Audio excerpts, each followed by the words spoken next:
आणि थेट जाऊयात रणजितसिंह निंबाळकर बोलतायत अजित पवार यांची भेट घेतल्यानंतर।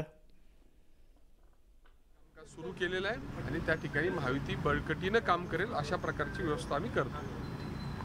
निंबाळकर साहेब, माढा लोकसभा मतदारसंघासंदर्भात जेव्हापासून तुमची उमेदवारी जाहीर झाली अनेक अडचणी येत आहेत समोर। नाही, मतदारसंघामध्ये अडचणी कुठल्या नसतात, याला फक्त जरा जास्त फोकस मीडियाच्या माध्यमातून केला जातो।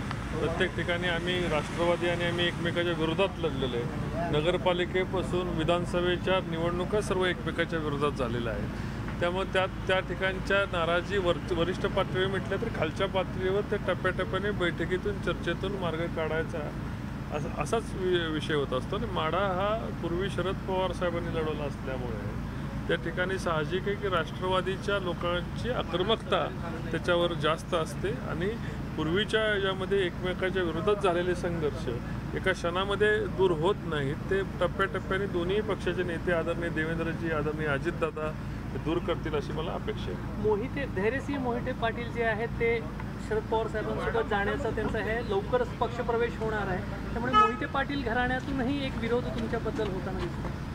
कोणीतरी विरोधात उभं राहतं, पण या ठिकाणी निवडणूक ही देशामध्ये राहुल गांधी पंतप्रधान बनणार का आदरणीय नरेंद्र मोदी पंतप्रधान बनणार आहे, ही निवडणूक माढ्यापुरती मर्यादित नसून देशाचं धोरण आणि देशाचं राजकारण आणि देशाचा प्रगतीचा वेग ठरवणार आहे। तेव्हा समोरील उमेदवार कोण आहेत याच्यापेक्षा माढा मतदारसंघामध्ये आदरणीय मोदीजींना या ठिकाणी सगळ्या लोकांचा प्रेफरन्स आहे। निश्चितपणे मोदीजींना धोरण घेऊन आम्ही समोरचा उमेदवार कोण आहे याच्याकडे आम्ही दुर्लक्ष करतो। आज रामराजेंच्या नेतृत्वामध्ये एक शिष्टमंडळ अजितदादांना भेटलं, त्याच्यामध्ये असं सांगण्यात आलं की तुम्ही आणि जयकुमार गोरे यांच्याकडून सहकार्य होत नाही राष्ट्रवादीच्या नेत्यांना, अशी एक तक्रारवजा सूर जो आहे तो राष्ट्रवादीच्या नेत्यांचा अजितदादांसमोर होता। तुमच्या आता सहकार्याची भूमिका ही गेले 3 वर्षापूर्वीपासून राष्ट्रवादी सत्तेत आहे, आताही ते भारतीय जनता पार्टी आणि शिवसेनेच्या सरकारमध्ये ते सत्तेत आहे। त्यामुळे जे ते पक्ष आपापल्या लोकांना सहकार्य करतात, आम्ही कुठलं काउंटर सहकार्य त्या ठिकाणी करण्याची अपेक्षाच नव्हती। आणि या ठिकाणी फक्त आता निवडणुकीचा विषय आहे, महायुतीचा धोरण पाळा हाच त्या ठिकाणचा विषय होता।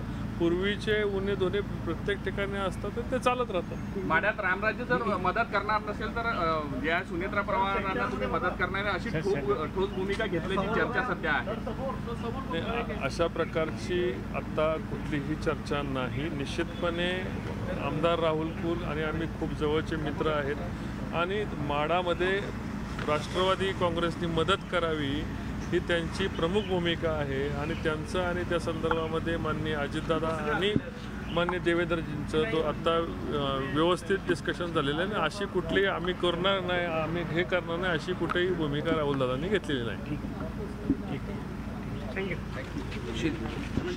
त्यामुळे नागपूरमध्ये देवेंद्र फडणवीस यांची भेट घेतली निंबाळकर यांनी आणि परस्परांच्या बद्दलचे काही मुद्दे होते, विषय होते। माढ्यात भाजपची स्थिती काय आहे, राष्ट्रवादीची स्थिती काय आहे, मोहिते पाटील भाजपमधून बाहेर पडून आता तुतारी या चिन्हावर निवडणूक लढत आहेत, त्याचे परिणाम या सगळ्याबद्दल यावेळेला चर्चा झाल्याचं कळतं।